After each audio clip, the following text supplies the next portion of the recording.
Baik, saya mulai. Bismillahirrahmanirrahim. Assalamualaikum warahmatullahi wabarakatuh. Baik ya, di pagi hari ya. Semoga Ikhwan di sana keadaannya sehat-sehat ya. Karena temannya sekarang ini Miftah ada di rumah sakit nih, kena gejala TB. Baik ya, sekarang kita mulai untuk pertemuan kelima ini.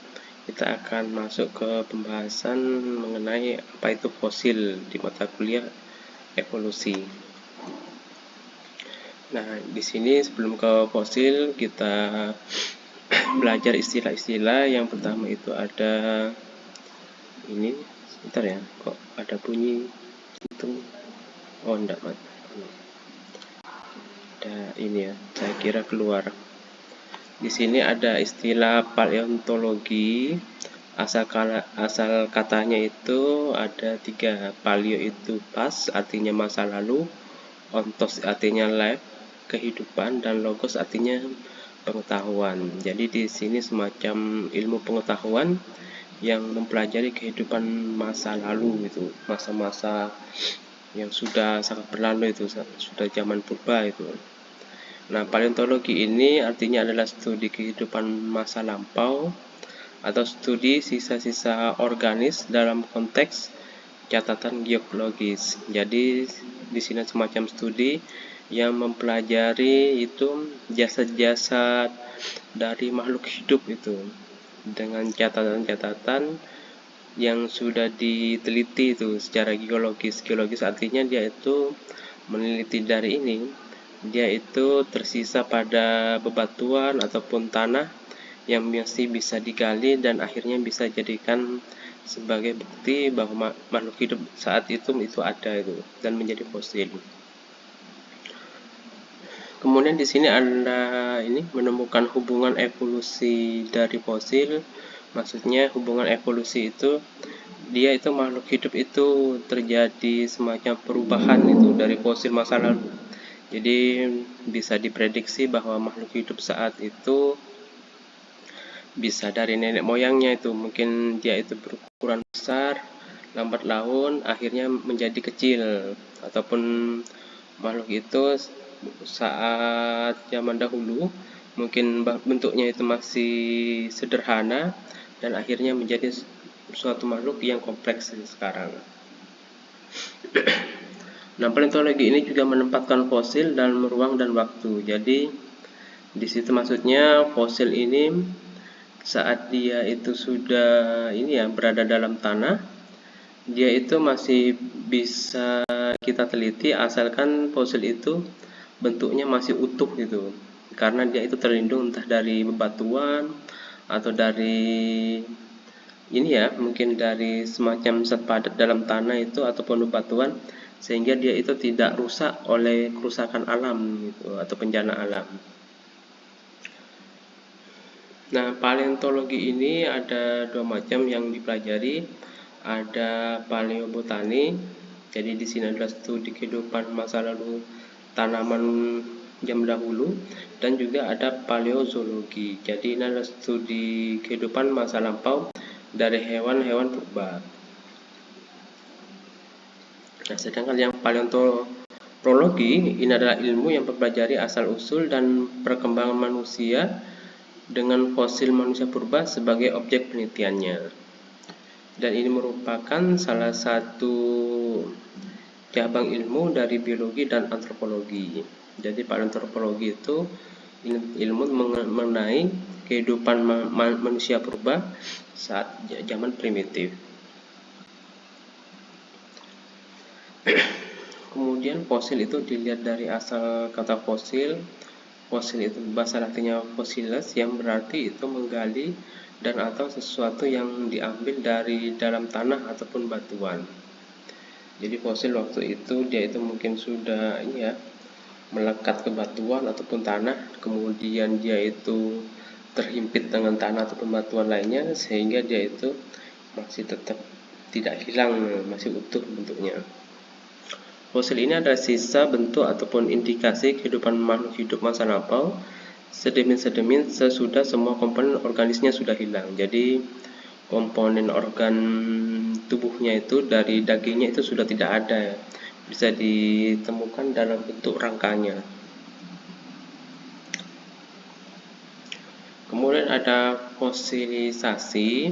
Ini adalah proses penimbunan sisa-sisa makhluk hidup yang terakumulasi dalam sedimen ataupun endapan-endapan, baik yang mengalami pengawetan secara menyeluruh, sebagian ataupun jejaknya saja. Proses fosilisasi ini minimal memakan waktu 7.000 tahun. Jadi proses pembentukan untuk membentuk fosil itu waktunya sangat panjang, dan untuk membentuk suatu fosil otomatis itu dari organ tubuh ataupun rangkanya harus terlindungi itu dari seleksi alam ataupun bencana alam.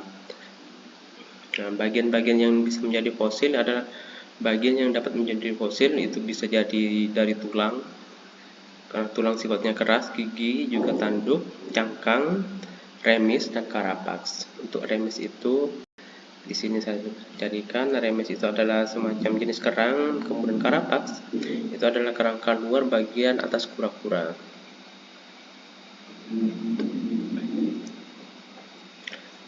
Fosilisasi ini adalah pergantian bahan organis menjadi bahan yang non-organis, akhirnya menjadi fosil. Jadi dari bahan yang masih bentuknya makhluk hidup akhirnya menjadi bahan yang tak hidup itu. Dan dia itu sudah menyatu dengan bebatuan dan tanah.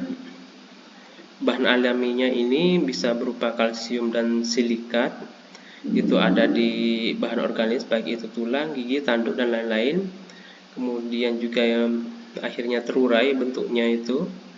Terurai akhirnya dia itu maksudnya itu sudah pipih itu, karena proses dari ini, proses kimia dari alam.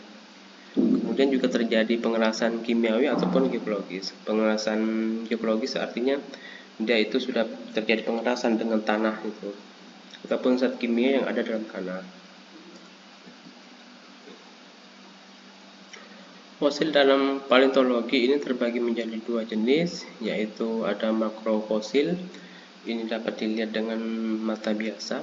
Jadi itu mungkin bentuk fosilnya itu bisa lebih besar gitu, tanpa harus menggunakan alat bantu mikroskop gitu.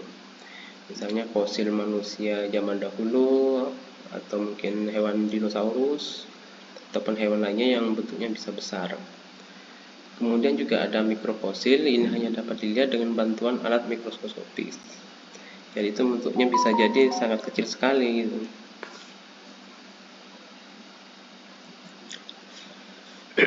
Kemudian syarat untuk menjadi fosil yang pertama, organisme atau sisa organisme ini sudah terbebas dari kehancuran. Dua, mempunyai bagian-bagian yang keras, misalnya tulang ataupun gigi. Yang ketiga, bila sudah mati ini sudah bisa dimasukkan ke medium pengawet. Bisa dari, kalau sekarang itu bisa sudah ada aspal, pasir, abu vulkanik, laut dalam, resin ataupun damar. Jadi kalau zaman dahulu sudah masuk ke dalam pasir, abu vulkanik, dan laut dalam. Jadi kalau sudah terlindungi ya, meskipun alam itu bisa merusak organ tubuh, tapi juga kalau misalnya sudah tertimbun itu, misalnya dari pasir, bebatuan, tanah itu, laut dalam, itu pasti nanti bisa juga ada yang utuh itu organ tubuhnya. Nah, kalau sekarang itu sudah ada pengaspalan, kemudian juga ada resin, damar, kemudian juga ada ini boraks itu untuk mengawetkan, sehingga organ tubuh itu tidak cepat rusak. Yang keempat itu terhindar dari proses kimiawi, baik itu oksidasi dan reduksi. Jadi tidak ada ini semacam penghancuran dari organ tubuh, dari kerangka-kerangka tubuhnya, juga tidak menjadi mangsa binatang lain, sehingga masih bentuknya utuh, tertimbun dalam sedimen yang terus bertambah dalam kurun waktu lama. Juga terjadi pelangkan dan penggantian mineral asalnya dengan mineral yang lain. Jadi mineral dalam tubuh itu keluar, kemudian digantikan mineral lain yang ada dalam alam.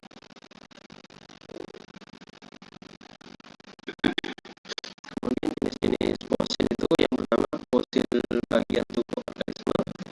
Organisme itu sendiri, tipe pertama ini adalah binatangnya itu sendiri yang terawatkan ataupun tersimpan, dapat berupa tulangnya, daunnya, cangkangnya, dan hampir semua yang tersimpan ini adalah bagian dari tubuhnya yang keras.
itu